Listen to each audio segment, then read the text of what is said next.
And I just wanted to start with this image that you see in front of you. So this is from American Vogue in the 19th century. So some examples of children's sort of fancy dress that were worn. But I think interesting that, of course, the audience for these images would have been adults, and specifically adult women.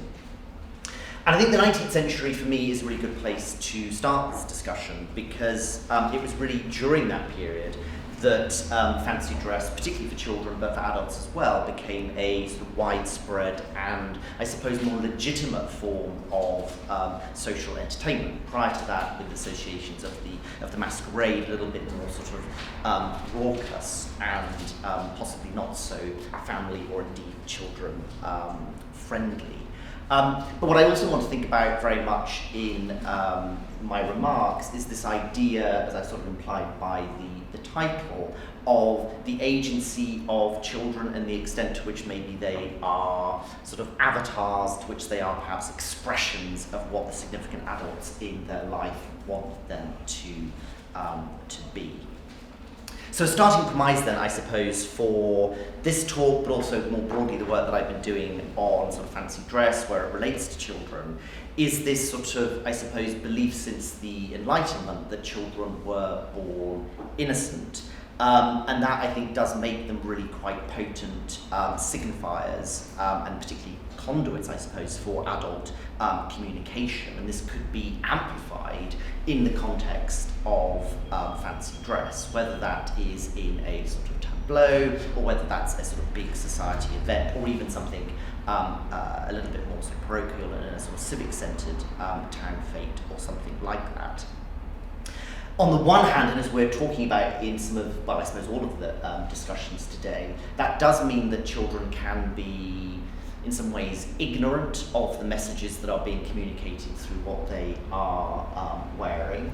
But as much as that might be the case, it can still mean that they are powerful, if inadvertent, communicators of social, political values at the time. So that's, I suppose, ideas that I want to probe over the next few moments. So as I've said, this is a sequence of images from Vogue, and it's with Vogue that I want to stay. This is from American Vogue in 1913.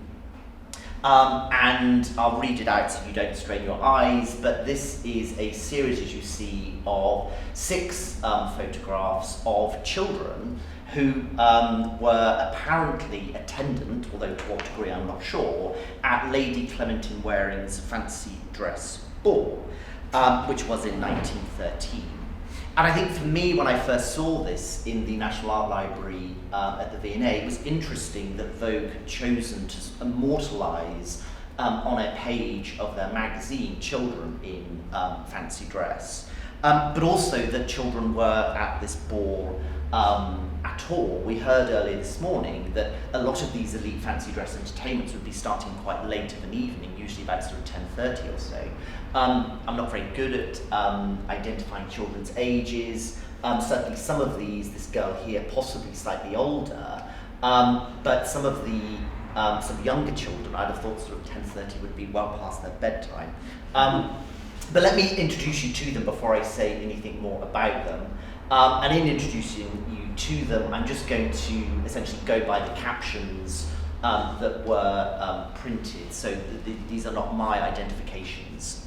So if we start top left, we have a member of Robin Hood's band of merry men. We then have a fairy standing on a chair flanked by 2 Indians. We have a bacchant coming down. We have a lady from the court of Charles I of England. We then have in the centre here the Infanta Maria Teresa after a painting by Velázquez, accompanied, why not, by White Bird, who is apparently a fairy tale character. And then finally a rather stern-faced Henry VIII.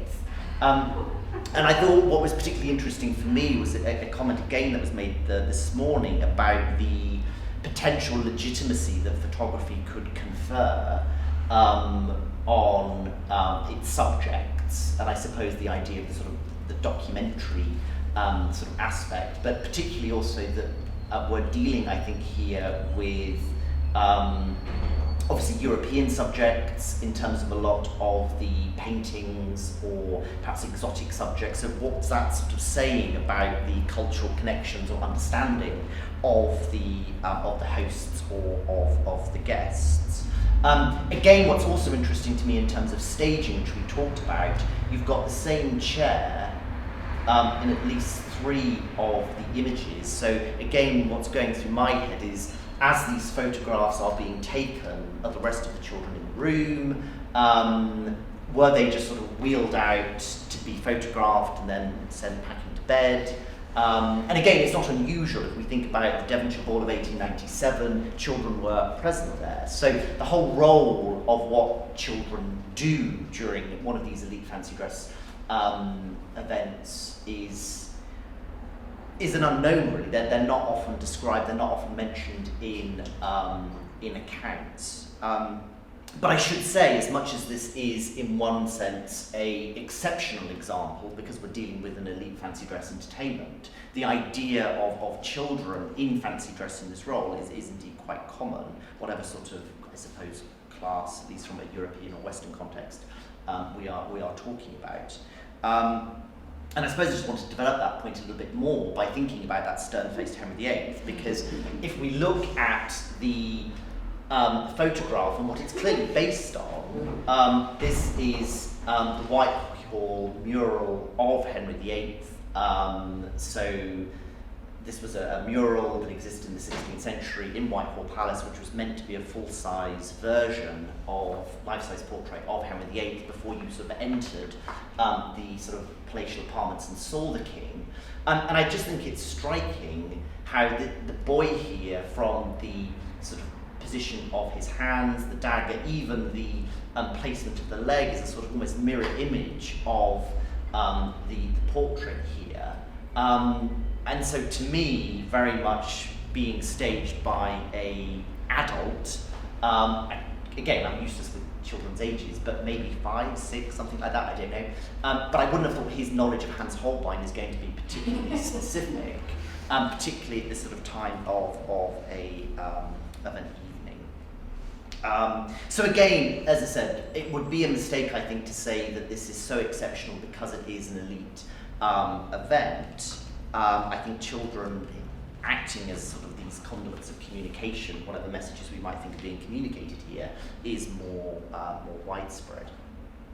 And I think why children are being used in this way, I think for me there are kind of two ideas that I sort of mention in the work that I've done about fancy dress, so apologies if this is sort of me sort of going over old ground or sounding like a bit of a wandering pony, but I think again it sort of chimes with discussions that we had this morning. So I think for me one of the powers, one of the appeals of using perhaps children in this way is the idea, and as I said, we heard about it this morning, is that children often are seen to represent the future of their communities, specifically the adult males.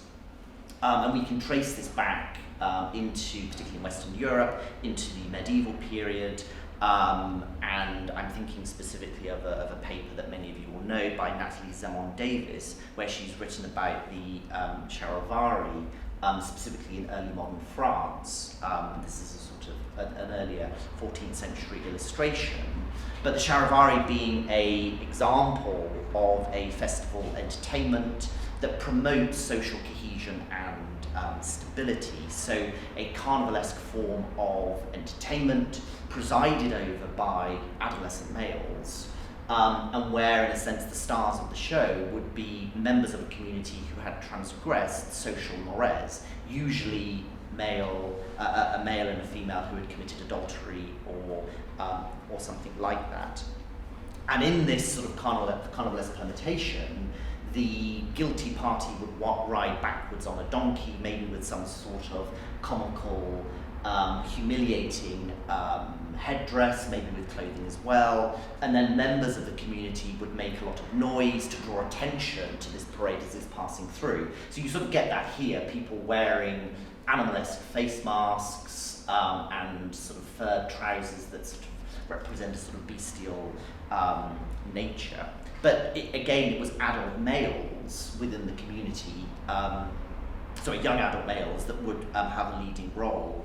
And purpose of this ritual was to transfer, in a sense, a temporary sort of control, a temporary license to these future leaders.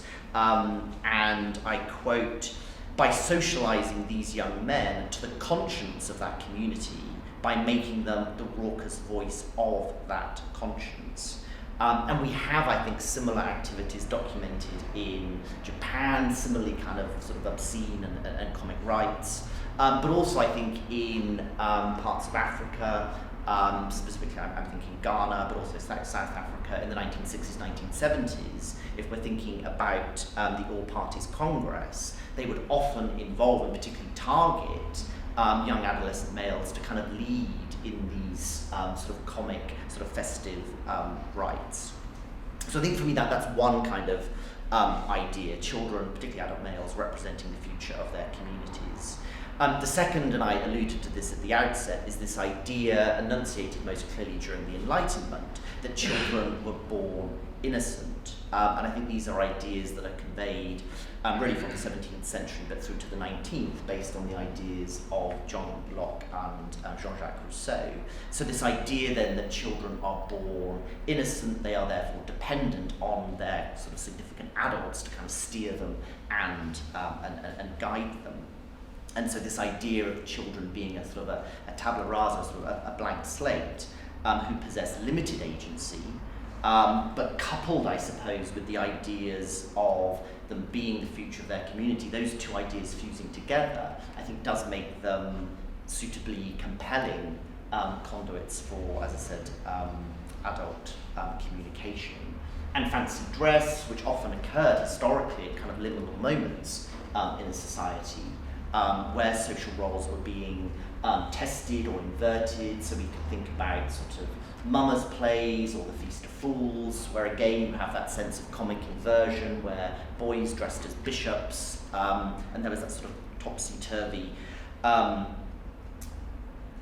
license, I suppose, for a short period of time, but it was that, I suppose, idea of the ridiculous substantiating the sublime. And I suppose here I'm thinking of sort of writers who are sort of important in sort of framing some of my ideas. So Mikhail Bakhtin, his work on the disarming power of laughter, or Victor Turner, and his idea, and again I quote, cognitively nothing underlines regularity so well as absurdity or paradox. And I think that is very much essential to what fancy dress is doing.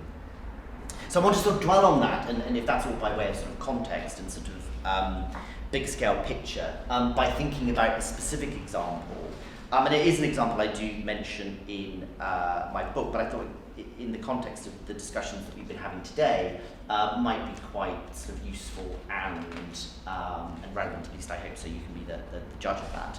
But also, I suppose, having travelled south from Manchester, I feel as though I need to sort of assert some sense of civic pride. So I'm going to use an example from Manchester, and to focus on the work of the Cooperative Wholesale Society, so the sort of forerunner to today's cooperative group, the co-op.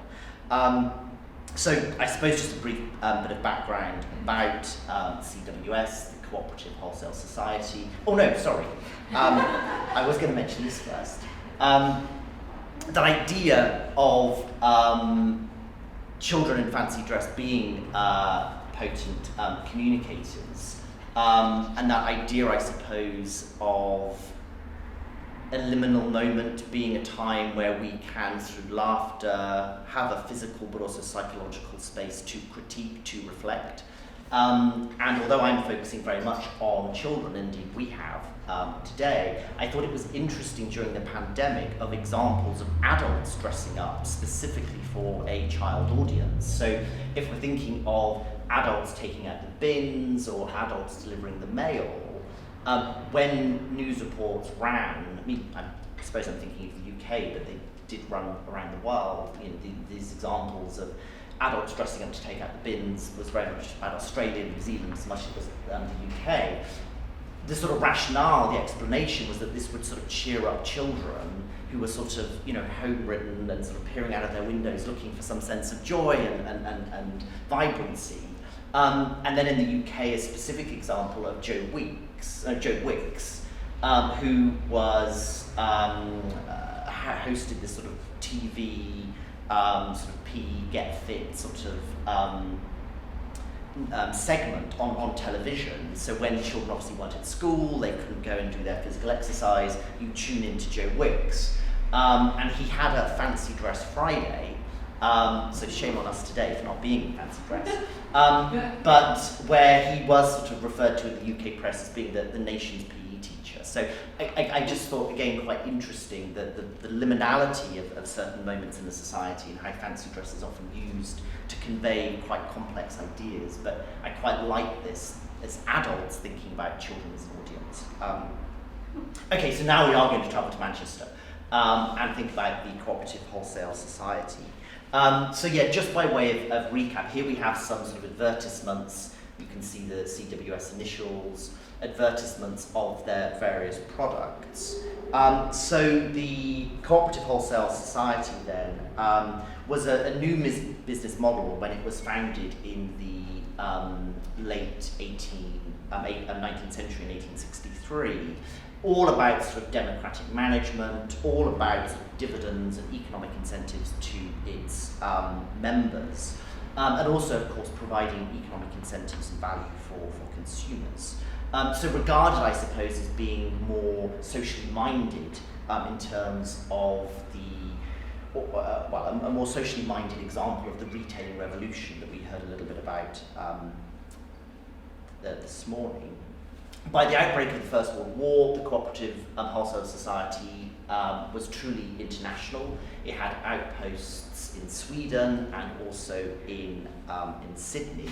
But if at the beginning of the 20th century the Cooperative Wholesale Society was reasonably well established, it nonetheless had a lot of critics. There were lots of boycotts and negative campaigning about the group because people thought that the idea of cooperation, the idea of having sort of paying members was in some way stymieing competition. So what that meant is that the CWS needed to find strategies that would effectively bind people to its practices, to its ethos. And this is where fancy dress comes in. Fancy dress wasn't used extensively by CWS to advertise beyond to sort of new customers and potential business partners, but it was used internally as a means of inculcating a sense of loyalty and cohesion. And children in particular were targets because they were seen as being future cooperators. So the example that I want to focus on is this one and this image, which I'll talk through. And it focuses on two cooperative societies, both in the north of England, Middlesbrough and Burnley. So the context here is that the Middlesbrough Society had sort of faltered during the first part of the 20th century. It was then revived in 1930. So this provided an opportunity for an article to be written in the Producer, and the Producer was a sort of internal CWS publication. And this article essentially extols the virtues of cooperation and adherence and how this Middlesbrough society had turned their sort of fortunes around. But what's interesting is the text, which I've largely omitted here, but the text is illustrated with the photograph that you see here from a completely different cooperative society, Burnley, but an image that nonetheless picks up a lot of the themes of the article. So the photograph is captioned, "Young Cooperators at Burnley." And then if I just read this, so again you don't strain your eyes. So young cooperators at Burnley the Burnley Society has had a series of fancy dress competitions for the children and its members. Here is a group of some of the prize winners, where appropriate characteristics were helped by materials supplied by the CWS advertising department. And I think that for me is quite interesting. They've been helped by the CWS advertising department. So again, that sort of sense of adult involvement, dare I say manipulation. But ostensibly we have here a really lovely image. Haven't these children done well? They are the prize winners. It seems sort of spontaneous. But when we look further at this image, we realise that the spontaneity, I think, in some ways is misplaced. So again, if we look at the image, it shows 8 children in different forms of fancy dress costume. There are 5 boys and 3 girls. 6 of the children stand along the back by a wall, and then you have 2 children kneeling in front. And interesting, I think, that the children in the front are wearing blackface. So to the question that was sort of posed this morning, yes, children did wear blackface. Why they're wearing it in this specific image, I'm not sure. Whether it's to reference specific CWS products or whether it's to reference the extent, the global reach of CWS, I'm not sure. We can clearly see that this child has got sort of labels or advertising that presumably relates to CWS products upon them. But what for me was of great interest when looking at this is the boy and girl that are standing next to each other against the wall, and in isolating them, we might be able to kind of see a little bit more clearly their roles, because I think we have here a bride and groom, and so a newly married couple. And so ostensibly what we're looking at here is, yes, prize winners, but we're also looking at a wedding scene, and these are the sort of motley crew, but assembled guests. And the idea that we are indeed looking at a wedding scene is emphasised by the poster that they stand in front of, which says, "She said yes, so we brought the ring from the cooperative jewellers."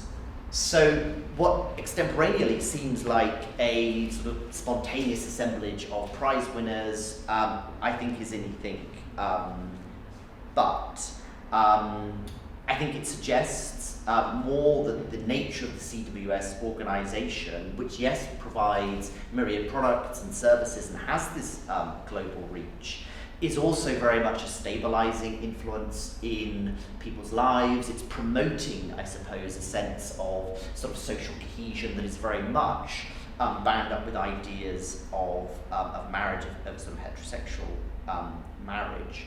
But also, I think, telling a story of adherence to CWS principles. And so on the face of it, the text, which is about Middlesbrough, the image about Burnley, are dealing with 2 very separate societies, different circumstances, but the choice of putting this image with the text does, I think, tell a more compelling story of the centrality of CWS in people's lives.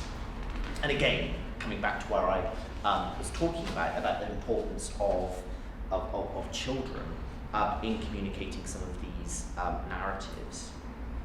And I think that importance of children is sort of picked up by the fact that the CWS would stage annually lots of these events, yes, on sort of Empire Day and things like that, but also internally it was very much the expectation that cooperative groups would stage these sorts of events, would submit photographs and articles for them to be published in the producer, and you do get a sense of rivalry between various societies. And one particular event was staged in February of 1924, so a bit before this, by the Gateshead Society. And what's interesting is the comments that were made about this fancy dress event. The costumes were described as fearfully and wonderfully made, which is often how children's fancy dress events during this period are, and their outfits are referred to.